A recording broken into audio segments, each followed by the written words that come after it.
معي ماركو ناشط من فيينا.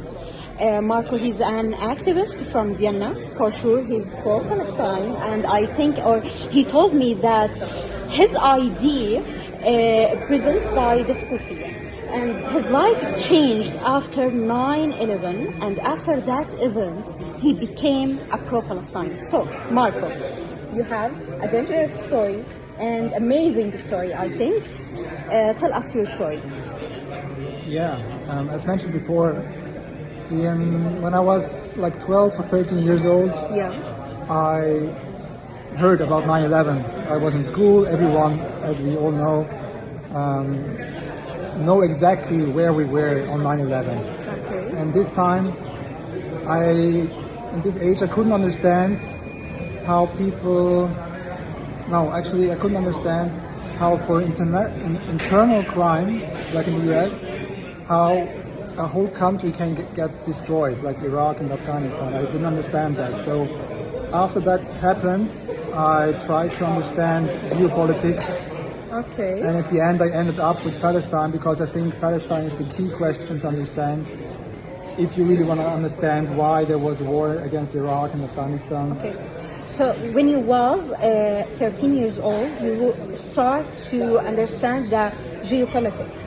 And reading about that. Yes. Oh, that's good. So all the time I tried to understand these geopolitics and the interest. Even with the age 13, I was already making presentations at school about 9/11 and questioning the incidents and everything. Nice. Okay, and now you are activist in BDS movement in Austria, and you visit Palestine. Yes. So tell us about your visiting to Palestine. So first of all, in 2014, when I first time really experienced this massacre of 2014 against Gaza, I was first time getting involved with Palestine activism and protest as well. And then I learned that there was a meeting from Miko Peled, who is the son of the Israeli general who became one of the biggest BDS supporters in the US at universities nowadays. And I met him there, and then we were left 5 to 6 people. So and then we said, okay, let's start BDS in Austria. This was 2014. Okay. And since that time, actually, I'm day and night active with Palestine solidarity actions, demonstrations, flash mobs, etc. How did you see Jerusalem? About Jerusalem, like really after 1 year of activism, I had the honor to go to Palestine. And when I arrived at Jabal Zaytoun in Jerusalem and I stepped out of the car and I went to this wall where you can see Al-Aqsa Mosque from above, where you have all these famous images from. When I was standing there, I can't describe it. It was really like a magical moment for me. Like I really experienced no other city which has this magic. I can't describe it in words actually, because it was very not crowded. There was nobody standing there. It was just a wall, and I was just looking. But by feeling, I was really feeling like this is some different. Like I never felt any place like that. And unforgettable moment, definitely. What we have to do actually to be with Palestine and with Gaza especially. Like what we experience now in Austria is unprecedented. We have never seen so many people, like you see everywhere in the world, of course, but even for Austria and Germany, this is unprecedented that you have so many people getting involved with Palestine, and you can clearly see that this is a new movement of a new generation. This is my explanation, that you have now a new generation who, I don't know, by TikTok, by social media, I don't know what changed them, because the media is totally biased. It's totally not the case why people are getting interested. So it's totally social media and totally a new generation, in my opinion, that this new generation is not buying these lies anymore and getting active. So I just strongly encourage people to use this time now, because you have this demand of much information to learn about Palestine. We have new activists who learned the first time they know about the name Palestine, they learn about 7th of October. Wow. So, and these are now activists with us. So I know one woman, she really learned about Palestine from 7th of October this year, and via Twitch, social media services, like from American mainstream streamer. And now she knows more than I know many Palestine activists. She's so active, and she has this power. Like she was on one protest in Vienna, we had -5 degrees and snowstorm, and she was holding a Palestine banner for 3 hours straight. Okay. And we have really enthusiastic people who learn about this cause within weeks and months. She knows so much. She knows even how to tackle Zionist propaganda, like from political questioning, and so this is really impressive. And I've never seen this actually in this whole 10 years. How many young activists getting active, and even for Austria and Germany, this is a really new phenomenon.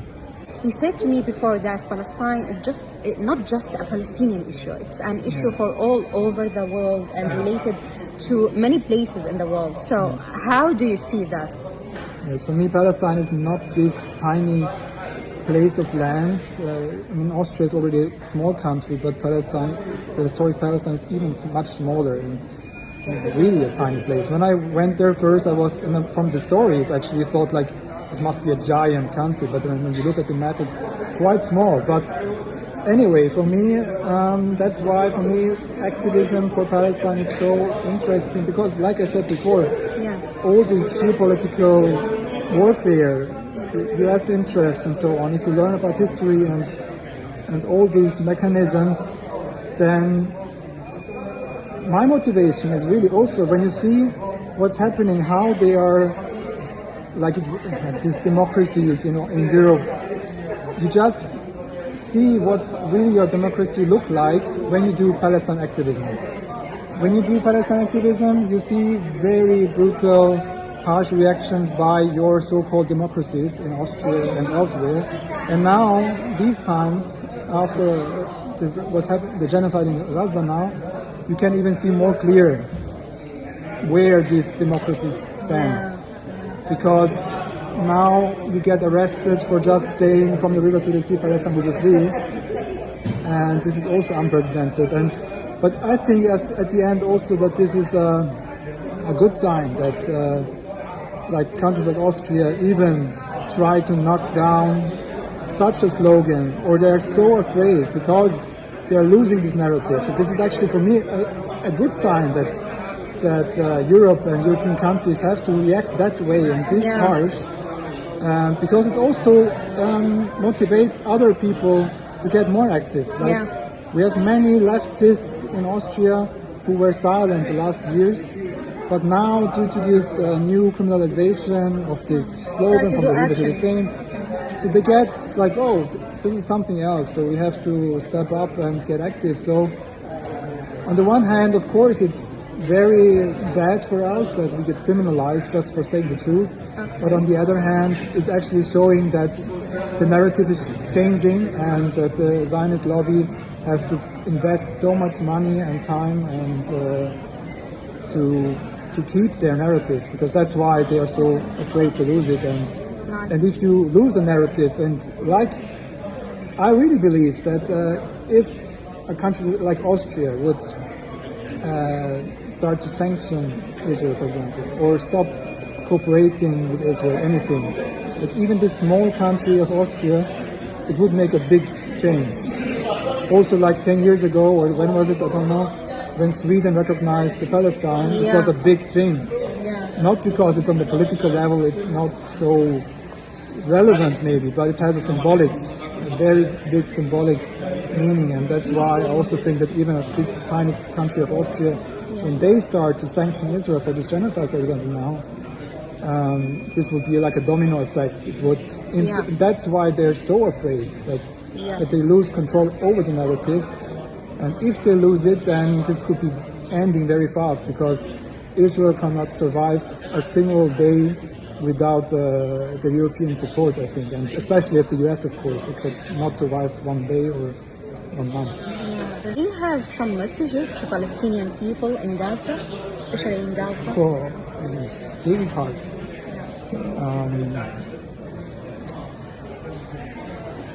Really, like what the people undergo in Gaza, we have no words for that. And you know, for 10 years I'm mobilizing for Palestine in Austria, and I really commit. You can ask my family and so on. Like, I really invest like day and night for that. And especially now for this last 3 months, Billy and me, for example, there is no normal life anymore for us. We are really day and night active for Palestine, and but still, I mean, we all have our struggles, like job and studying, and still doing activism. But doesn't matter how harsh it is or whatever, always just remembering the people in Gaza are a motivation for us to keep going. And yeah, like every day I see Gaza anywhere I'm looking, actually. I'm gonna ask you a special question. If you were in Gaza now, you're gonna be one from the civilian part or in the resistance or with the resistance?